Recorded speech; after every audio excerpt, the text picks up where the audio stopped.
മാന്യപ്രേക്ഷകർക്കും star റാഗിങ്ങിലേക്ക് ഹാർദമായ സ്വാഗതം. ഇന്ന് നമ്മളോടൊപ്പം ഈ സ്റ്റാർ റാഗിങ്ങിൽ പങ്കെടുക്കുന്നത് 2 യുവ പ്രതിഭകളാണ്.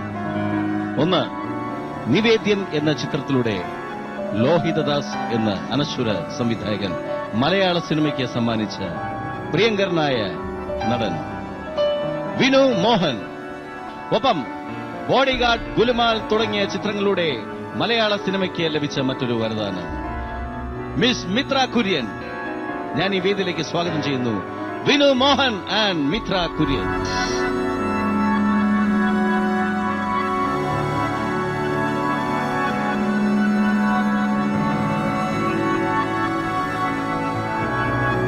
നമസ്കാരം. നമസ്കാരം. ഞങ്ങളുടെ സ്റ്റാർ റാങ്കിങ്ങിലേക്ക് സ്വാഗതം രണ്ടുപേർക്കും. Thank you. വിനു മിത്രയും കൂടെയും നായികന്മാരായിട്ട് ഇന്നവർ അഭിനയിച്ചിട്ടുണ്ടോ? ഇല്ല അല്ലേ? അതിനുള്ള ഭാഗ്യം മിത്രയ്ക്ക് കിട്ടിയില്ല. അതെ, എന്റെ ഗതികേട് എന്നൊക്കെ പറയാം. അതെ, അഭിനയിക്കാതിരിക്കുന്നത് ശരിക്കും അവളുടെ ഗതികേടാണ്. അഭിനയിക്കാൻ പറ്റില്ല എന്നുള്ളത്. നിങ്ങൾ രണ്ടുപേരും ഏതെങ്കിലും ഒരു പടത്തിൽ ഒരുമിച്ച് അഭിനയിച്ചിട്ടുണ്ടോ? ഇല്ലില്ല, അതും അഭിനയിച്ചിട്ടില്ല. പക്ഷെ വിനുവിന്റെ അമ്മയായിട്ട് അമ്മയുടെ അമ്മയായിട്ട് അഭിനയിച്ചിട്ടുണ്ടോ?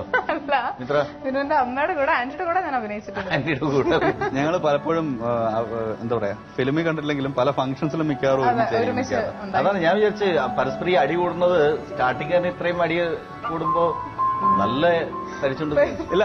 ഞാൻ പറഞ്ഞില്ലേ, പരിചയത്തിന്റെ കാര്യമല്ല. ഒന്നാമത് അമ്മയോട് അഭിനയിച്ചു കഴിഞ്ഞാൽ അതിനുശേഷം കുറെ ഫംഗ്ഷൻസിന് നമ്മളവിടെ ചെന്ന് കഴിയുമ്പോൾ ഒരു ഫീമെയിൽ ആക്ടർ ഉണ്ടെന്ന് പറയാം, ആക്ട്രസ് ഉണ്ടെന്ന് പറയുമ്പോൾ ഓക്കെ മിത്രയാണ്. മിക്കവാറും ഞാൻ അവസാനം അങ്ങോട്ട് ചോദിക്കാൻ പറയും മിത്ര ആയിരിക്കില്ല ഞങ്ങളുടെ കൂടെ. മിക്കവാറും ഒരുമിച്ചായിരിക്കും ഒരു മിത്രയുടെ ഒരു മിത്രനെ ആരെങ്കിലും വിളിക്കുമ്പോ വിനുമോഹൻ ഉണ്ട് എന്ന് പറഞ്ഞാൽ മാത്രമേ മിത്ര പോകാറുള്ളൂ. അത് വിനു അങ്ങനെ ചെയ്യണാണോ എന്ന് എനിക്ക് അറിഞ്ഞൂടാ. എന്നോട് പറഞ്ഞു ഉദ്ദേശിച്ചതുകൊണ്ടാണ്. എന്തൊക്കെയാണ് ഏതായാലും കല്യാണം കഴിക്കാൻ പറ്റില്ല വിനു. അതെ അല്ലേ? ഇനി പിന്നെ ഇനിയിപ്പോ മിത്രനെ അങ്ങനെ ഒരു മിത്ര ഉണ്ടോ അല്ലെങ്കിൽ മിത്ര വേണമെന്ന് വാശി പിടിക്കാൻ പറ്റില്ല അല്ലേ? മിത്ര വേണമെന്ന് വാശി പിടിക്കാറില്ലല്ലോ. പക്ഷെ എനിക്കും വിദ്യക്കും തമ്മിൽ ഞങ്ങൾ ഒരുമിച്ചൊരു ആഡ് ചെയ്തിട്ടുണ്ട്. ഞാനും വിനുവായിട്ട് അഭിനയിച്ചിട്ടില്ലെങ്കിലും വിദ്യ അഭിനയിച്ചിട്ടുണ്ട്. വൈഫിന് ഇനിയിപ്പോ എത്ര നാളുണ്ട് കല്യാണം കഴിയാനുണ്ട്? മെയ് 19 കല്യാണം. മെയ് 19 ആണല്ലേ? അതെ. ഇപ്പൊ ശരിക്ക് മുൻകാല പരിചയം ഉണ്ടെന്ന് പറയുന്നത് വിദ്യയായിട്ട്. ഇത് കുഴപ്പമൊന്നും ഉണ്ടാക്കില്ല അല്ലേ? അങ്ങനത്തെ പ്രശ്നങ്ങളൊന്നും അങ്ങനത്തെ പ്രശ്നം ഉണ്ടാക്കില്ല. അവർക്ക് അങ്ങനത്തെ പ്രോബ്ലംസ് ഒന്നും ഇല്ല എന്നാണ് വിശ്വാസം. ഇപ്പൊ തന്നെ പാവം പേടിച്ചു തുടങ്ങി. പഴയ കാര്യങ്ങളൊന്നും പറയായിരുന്നു മതി. അതാണ് അല്ല, എന്റെ ശരിക്കും സുതാര്യമായിട്ട് ഇരിക്കണ്ട കേട്ടോ, അതുകൊണ്ട് വലിയ പ്രശ്നമില്ല. പിന്നെ എന്തൊക്കെ വേറെ വിശേഷങ്ങൾ എന്താണ്? പുതിയ വിശേഷങ്ങൾ എന്തൊക്കെയാണ് രണ്ടുപേര്? പുതിയ വിശേഷം എന്ന് പറഞ്ഞ ഇപ്പൊ ആക്ച്വലി ഇനിയിപ്പം പ്രോജക്ട് എന്ന് ഇപ്പൊ എന്റെ വിശേഷം ഇതൊക്കെ കല്യാണമൊക്കെ തന്നെയാണ്. അത് കഴിഞ്ഞിട്ട് ചെയ്യുന്ന ഫിലിമിന്റെ ആണെങ്കിൽ ഇപ്പൊ ഇനി രാധാകൃഷ്ണൻ ചേട്ടന്റെ പടമാണ് തുടങ്ങുന്നത്, രാധാകൃഷ്ണൻ മംഗളത്തിന്റെ. സിനിമയ്ക്ക് വേണ്ടി താടി വളർത്തുന്നതാണോ അല്ലെങ്കിൽ കല്യാണം ഫിക്സ് ചെയ്തതിനു ശേഷം നിരാശ കൊണ്ട് താടി വളർത്തുന്നതാണോ? അല്ല, അതെല്ലാവരും ചോദിക്കേണ്ടത്. നിശ്ചയത്തിനും എനിക്ക് താടി ഉണ്ടായിരുന്നല്ലോ എന്നൊക്കെ. പക്ഷെ താടി വളർത്തുന്നതല്ല, എനിക്ക് ഒന്നാമത് ഇപ്പൊ ഒരു നേരം കിട്ടില്ല, വളർന്നു പോകുന്നതാണ്. നേരം കിട്ടില്ല. നേരം കിട്ടാത്തതല്ല, എന്താ പറയാ, എനിക്കങ്ങനെ ഒരു ഫുൾ ക്ലീൻ ഷേവായിട്ട് എപ്പോഴും നടക്കണം എനിക്ക് അത്ര ഇഷ്ടമുള്ള കാര്യമില്ല. ശരിക്ക് അല്ലെങ്കിൽ വിദ്യ പറഞ്ഞു ഇങ്ങനെ ചേട്ടനൊരു കുറ്റിത്താടി. ഞാൻ അതിന് മുന്നേ ഈ കുറ്റിത്താടി ഉണ്ടാവും. കുറ്റിത്താടി ഉള്ളതാണ് എനിക്ക് ഇഷ്ടം എന്ന് പറഞ്ഞു. അങ്ങനെയൊന്നും പറഞ്ഞിട്ടില്ല. കുറ്റിത്താടിയുള്ള ഇഷ്ടമുള്ളത് ഈ കുട്ടികളുടെ അടുത്ത് ചോദിച്ചറിയാം. അങ്ങനെയാണോ? ക്ലീൻ ഷേവാണോ ചോദിച്ചു? ഇവരുടെ അഭിപ്രായം എന്താണ്? കുറ്റിത്താടി ഉള്ളത് തന്നെയാണ് ഇത്തിരി ഭംഗി. അടുത്ത ആള് അതന്നെ ഭംഗി. കുറ്റിത്താടി വേണ്ട, ക്ലീൻ ഷേവാ ഇഷ്ടം. അടുത്ത് ഞാൻ അടുത്ത പ്രാവശ്യം ക്ലീൻ ഷേവ് ചെയ്ത് നോക്കാം. അല്ല, അപ്പൊ ബാക്കി രണ്ടുപേരും പറഞ്ഞതും കുറ്റിത്താടി ഇത് ഭൂരിപക്ഷം ശ്രദ്ധിച്ചില്ല. മൂന്നാമത്തെ ആള് പറഞ്ഞു ക്ലീൻ ഷേവ് എന്ന് പറഞ്ഞ വഴിക്ക് വേഗം പറയാണ് അടുത്ത പ്രാവശ്യം ഞാൻ ക്ലീൻ ഷേവിന് വരാം. പറഞ്ഞില്ലേ, ഇത് ഒറ്റയ്ക്കിരുന്നാലും മതി. താടി ശരിക്ക് മിത്രയെ സംബന്ധിച്ചിട്ടുള്ള കാര്യമേ അല്ല. അല്ല, രണ്ടുപേരും പറയുമ്പോ അല്ലെങ്കിൽ എല്ലാവരും അഭിപ്രായം ശരി ഓക്കെന്നാണ്. മൂന്നാമത്തെ ആള് പറഞ്ഞു. കാരണം ബാക്കിയെല്ലാം താടി ഓൾറെഡി ഉണ്ടല്ലോ. താടി ഇല്ലാത്തൊരു അഭിപ്രായം പറയുമ്പോൾ നമ്മൾ അതും കഴിക്കണമല്ലോ. അല്ല, അവരൊക്കെ നീ പഠിക്കണം. നിന്റെ അഭിപ്രായം മിത്രക്ക് എന്താണ്? വിനു താടി വളർത്തുന്നതാണോ താടി ഇല്ലാത്തതാണോ? അതെന്താ അങ്ങനെ പറയണം? അതങ്ങനെയാണ്. കല്യാണം ഫിക്സ് ചെയ്ത് കഴിഞ്ഞാൽ ആ ഒരു ദേഷ്യം ഉണ്ടാവും പെൺപിള്ളേർക്ക്. മനസ്സിലായി ഇയാൾ താടി വെച്ചാലും വെച്ചില്ലെങ്കിലും എനിക്ക് കുഴപ്പമൊന്നുമില്ല. ഇന്ന് അങ്ങനത്തെ പ്രശ്നം അങ്ങനല്ല. അത് ഇപ്പോഴും നമുക്ക് എനിക്ക് തോന്നിയിട്ടുള്ളത് ശരിക്കും നമ്മൾക്ക് നമ്മളെ അറിയാവുന്നിടത്തോളം ചിലപ്പോ കാണുന്നവർക്ക് ചിലപ്പോൾ അത്ര അറിയില്ല. അപ്പൊ നമുക്കറിയാൻ പറ്റും നമുക്ക് ഏതാണ് കൂടുതൽ ചേർന്നത്. എനിക്കങ്ങനെ തോന്നിയിട്ടുണ്ട്. ഇത്രക്ക് താടിയുള്ളതാണോ നല്ലത്? എനിക്ക് താടി കുറച്ചുള്ളതാണ് നല്ലത്, അത്ര ക്ലീൻ ചെയ്യുന്നൊന്നുമല്ല. ഈ ഇപ്പൊ പുതിയ പടം ചെയ്തോണ്ടിരിക്കുന്ന സിദ്ദിഖയുടെ പടമല്ലേ അതെ, അത്? ലാലേട്ടന്റെ ladies and gentleman. Ladies and gentleman. അതില് എന്താണ് ക്യാരക്ടർ? എന്റെ ക്യാരക്ടറിന്റെ പേര് ചിന്നു കുഞ്ഞുണ്ണി എന്നാണ്. ഒരു നാട്ടുമ്പുറത്തെ പെൺകുട്ടിയാണ്, IT ഫീൽഡിൽ വർക്ക് ചെയ്യണ അങ്ങനത്തെ ഒരു ക്യാരക്ടറുള്ള കുട്ടിയാണ്. ഈ മറ്റേ ഇതിനു മുമ്പുണ്ടായിരുന്ന ബോഡിഗാർഡിന് ശേഷമുള്ള പടത്തിലല്ലേ? ബോഡിഗാർഡിൽ രണ്ട് ഇതിലും ചെയ്തില്ല, തമിഴും മലയാളം ചെയ്തു. ഹിന്ദിയിൽ എന്താ അവര് വിളിക്കാറുണ്ട്? ഹിന്ദി അറിയത്തില്ല എന്ന് പറഞ്ഞു, കാരണം ഭാഷ ഒരു പ്രശ്നമായിരുന്നു.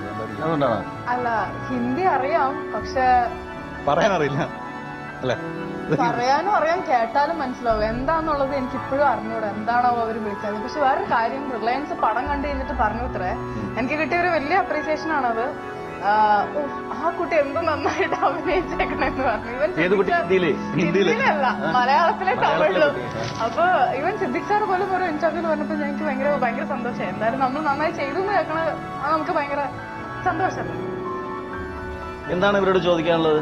നമുക്ക് റാങ്കിങ്ങിലേക്ക് പതുക്കല്ലേ കിടക്കാം. ഫസ്റ്റ് ചോദിച്ചോ. കഴിഞ്ഞ 2 വർഷമായി കേരള സ്ട്രൈക്കേഴ്സ് CCL പാർട്ടിസിപ്പേറ്റ് ചെയ്യുന്നുണ്ട്. ഒരു വർഷം, ഇതിപ്പോ 2ാമത്തെ വർഷം ആവണേ. ഇപ്പൊ നടക്കുന്നത്. കഴിഞ്ഞ 2 വർഷമായിട്ട് ചേട്ടൻ അതിലുണ്ട്.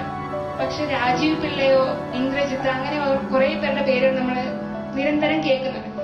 ചേട്ടന്റെ പേര് ഒരിക്കൽ പോലും CCL കേട്ടിട്ടില്ല. അതെന്താണ്? രാജീവ് പിള്ള കളിച്ചിട്ട് പാവങ്ങളല്ല, അവരൊക്കെ കളിച്ചു വരുന്നില്ലുള്ളൂ. കാരണം ആദ്യത്തെ വർഷം ഇന്ദ്രേട്ടനും ഉണ്ടായിരുന്നില്ല, ഇന്ദ്രേട്ടൻ ഒരു കളി കളിച്ചിട്ടുള്ളൂ. ഈ വർഷം ഞാൻ ഒരു മാച്ചും കളിച്ചിട്ടില്ല. കാരണം ഒന്നാമത്തെ പ്രശ്നം, വളരെ നന്നായിട്ട് ആത്മാർത്ഥത കൂടിയോണ്ടാണോ എന്ന് എനിക്കറിയില്ല, കളിച്ചിട്ട് പ്രാക്ടീസിന്റെ ഇടയ്ക്ക് കാല് ട്വിസ്റ്റ് ആയിട്ട് ലിഗമെന്റ് പോയി ഇങ്ങനെ പ്ലാസ്റ്റർ ഒക്കെ ചെയ്ത് കുറച്ച് നാളുകൊണ്ട് കിടപ്പായിരുന്നു. ഇപ്പൊ കുറച്ച് നാളെ ആയിട്ടുള്ളൂ ഇറങ്ങി നടക്കാൻ തുടങ്ങിയിട്ട്. അതുകൊണ്ടാണ് ഈ വർഷം കളിക്കാൻ പറ്റാത്ത. പിന്നെ പേര് കേൾക്കുന്നില്ല എന്നുള്ളത് അത്യാവശ്യം കഴിഞ്ഞ പ്രാവശ്യം വളരെ എന്താ പറയാ ബോളിംഗ് ചെയ്തിട്ടുണ്ടെങ്കിലും ബാറ്റിംഗ് സെക്ഷൻ ഞാൻ അത്ര കൂടുതലും ഓപ്പണിംഗ് ബോളിംഗ് ചെയ്തോണ്ടിരുന്നത് കഴിഞ്ഞ വർഷം. കളിച്ച വർഷം അത്യാവശ്യം 2-3 വിക്കറ്റും ഒക്കെ കിട്ടിയിട്ടുണ്ട്. ഈ വർഷം പിന്നെ കളിക്കാത്തോണ്ടായിരിക്കും പേര് കേൾക്കാത്തത്. ഈ വർഷം മറ്റുള്ളവർക്കായി വിട്ടുകൊടുത്താണ് പാവങ്ങളല്ലേ എന്ന് വിചാരിച്ചു.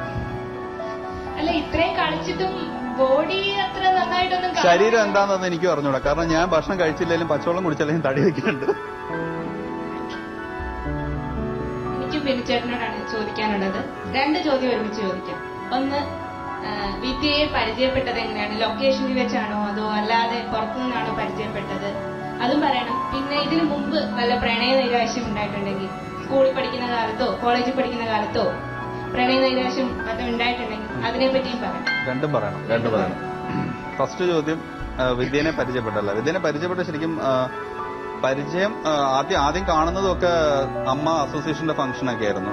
ആ സമയത്തായിരുന്നു കണ്ടിട്ടുള്ളതൊക്കെ. പക്ഷെ അത് കഴിഞ്ഞിട്ട് ഇത് കല്യാണത്തിലേക്ക് വന്നത് ശരിക്കും എന്റെ ഒരു അങ്കിളിന്റെ വിദ്യയുടെ അടുത്ത് തന്നെയാണ് അങ്കിൾ താമസിക്കുന്നത്. അപ്പൊ അവരുടെ ഇതിലാണ് അങ്ങനെ കല്യാണ ആലോചന വന്നത്. അപ്പൊ അറിയാവുന്ന ആളാണ്. ഇങ്ങനെയാണ് കല്യാണത്തിലേക്ക് വന്നതും പരിചയപ്പെട്ടതും ഒക്കെ. ഇനി സെക്കൻഡ് ക്വസ്റ്റ്യൻ അല്ലെ? പ്രണയ നൈരാശ്യം ഉണ്ടായിട്ടില്ല. പക്ഷെ ആദ്യം പ്രേമിച്ച കുട്ടി 2 പിള്ളേരുടെ അമ്മയെ കണ്ടപ്പോൾ ഒരു എന്താ പറയാ ഒരു വിഷമം തോന്നി. അത് അല്ല, അന്ന് നമ്മൾ ഇപ്പോഴല്ല, ആ ഒരു എനിക്കൊന്ന് ഡിഗ്രിക്ക് പഠിക്കുമ്പോൾ അത് കഴിഞ്ഞിട്ട് ഇങ്ങനെ പെട്ടെന്ന് പുള്ളിക്കാരി കെട്ടിപ്പോയി. അത് ഒരു ദിവസത്തെ എന്റെ കോളിന്റെ മിസ്സിംഗ് ആണ്. അവരുടെ വേറെ കല്യാണങ്ങളൊക്കെ ആയിപ്പോയെന്നാണ് പറയപ്പെടുന്നത്. അവിടുന്ന് എനിക്കറിഞ്ഞൂടാ. ഞാൻ അന്ന് വിളിക്കാൻ പറ്റിയില്ല, പറയാൻ മറന്നുപോയ നിമിഷങ്ങളായിട്ടത് നമുക്ക്. ശരിക്കും അങ്ങനെ മിത്രക്ക് അങ്ങനെയുള്ള അനുഭവങ്ങൾ ഉണ്ടായിട്ടുണ്ടോ? പ്രണയ നൈരാശ്യം പ്രണയം തീർച്ചയായിട്ടും ക്രഷ് ഉണ്ടായിട്ടുണ്ട്, പ്രണയം ഉണ്ടായിട്ടുണ്ട്, എല്ലാം ഉണ്ടായിട്ടുണ്ട്. ഒരു ഭയങ്കര നൈരാശ്യം, അതുകൊണ്ട് ജീവിതം പോയി, അങ്ങനത്തെ ഒന്നും എന്റെ ലൈഫിൽ ഉണ്ടായിട്ടില്ല. അയാൾക്ക് മറ്റേ പ്രണയിച്ചുകൊണ്ട് നടന്ന ആള് അയാളെ സംബന്ധിച്ചിടത്ത് എങ്ങനെ അയാളെങ്ങനെ രക്ഷപ്പെട്ടെന്നാണോ അല്ലെങ്കിൽ? അല്ല, അത് ചിലപ്പോൾ രക്ഷപ്പെട്ടിട്ടുണ്ടാവേ. ഒരു കാര്യം പറ്റേ, നമുക്കിപ്പോ പ്രണയിച്ചുകൊണ്ടിരിക്കുന്ന സമയത്ത് നമുക്ക് ഭയങ്കര എന്താ പറയാ ടെൻഷൻസ് അല്ലെങ്കിൽ അതും കൊണ്ട് പോയി കഴിഞ്ഞാൽ പിന്നെ ലൈഫ് ഇല്ല എന്നൊക്കെ തോന്നി. പക്ഷെ അതൊന്നും ഒരിക്കലും എനിക്ക് ഇനി പ്രേമിച്ചുകൊണ്ടിരിക്കുന്നവരോട് എനിക്ക് പറയാനുള്ള കാര്യം, കാരണം അങ്ങനെ ഇപ്പൊ പ്രണയിച്ചുകൊണ്ടിരുന്ന സമയത്ത് അത് നഷ്ടപ്പെട്ടു പോയാൽ പിന്നെ ലൈഫ് ഇല്ല എന്ന് ചിന്തിക്കുന്ന കുറെ ആൾക്കാരുണ്ട്. അവരോടൊക്കെ അതൊക്കെ കുറച്ച് കഴിയുമ്പോഴത്തേക്ക് അത് മാറും. ഒരു ലൈഫിലേക്ക് എത്തുമ്പോൾ സത്യം പറഞ്ഞാൽ ഇപ്പൊ ഒരു ലൈഫിലേക്ക് എത്താൻ പോകുമ്പോൾ സത്യം പറഞ്ഞാൽ അതൊക്കെ ഒരു എന്താ പറയാ ഭയങ്കര ഒരു നമുക്ക് ഒരുപാട് ചിരി വരുന്ന മുഹൂർത്തങ്ങളെ. കാരണം ആ സമയത്ത് എന്തൊക്കെയായിരുന്നു ഓടി വന്നിട്ടില്ല. ഏറ്റവും വലിയ ഞാൻ പഠിക്കുന്ന സമയത്ത് അത് ഫസ്റ്റ് പ്രണയം എനിക്ക് തോന്നുന്നത് ഞാൻ 6-ലൊക്കെയാണ് ആദ്യത്തെ പ്രണയം ഉള്ളതെന്ന് തോന്നുക. അത് കഴിഞ്ഞിട്ട് ആ ഒരു UP സെക്ഷനൊക്കെ കഴിഞ്ഞ് ഹൈസ്കൂളിലേക്ക് പോയപ്പോൾ ഞങ്ങൾ 2 സ്കൂളിലായി. അപ്പം ഇതുപോലെ ഒരു പ്രാവശ്യം അവളെ ആ പെൺകുട്ടിയുടെ ആരോ ശല്യപ്പെടുത്തുന്നു. ഈ 5ാം ക്ലാസ് പഠിക്കുമ്പോ ആ പെൺകുട്ടിക്ക് എത്ര പ്രായം ഉണ്ടായിരുന്നു? അത് 2-ലോ 1-ലോ? അല്ലല്ല, എന്റെ സെയിം ക്ലാസ്സിൽ തന്നെ. അപ്പൊ അത് വേറെ ഇതിലേക്ക് പോയി, സ്കൂളിലേക്ക് പോയി. അപ്പം അവിടുന്ന് എന്റെ ഒരു സുഹൃത്തിന്റെ കയ്യിൽ ഒരു ലെറ്റർ ഒക്കെ കൊടുത്തു വിട്ടിട്ടുണ്ട്. അതാണ് ഭയങ്കരമായിട്ട് ആള് ശല്യപ്പെടുത്തുന്നു, ആരൊക്കെയോ അവർ കൂടെ പഠിക്കുന്ന സ്ഥലത്ത്. അങ്ങനെ ഭയങ്കര ഒരു അന്നത്തെ ഏറ്റവും ഹീറോയിസ് ഉള്ള വാഹനം സൈക്കിളാണ് നമ്മൾ അന്ന് ആ കുട്ടിക്കാലത്ത്.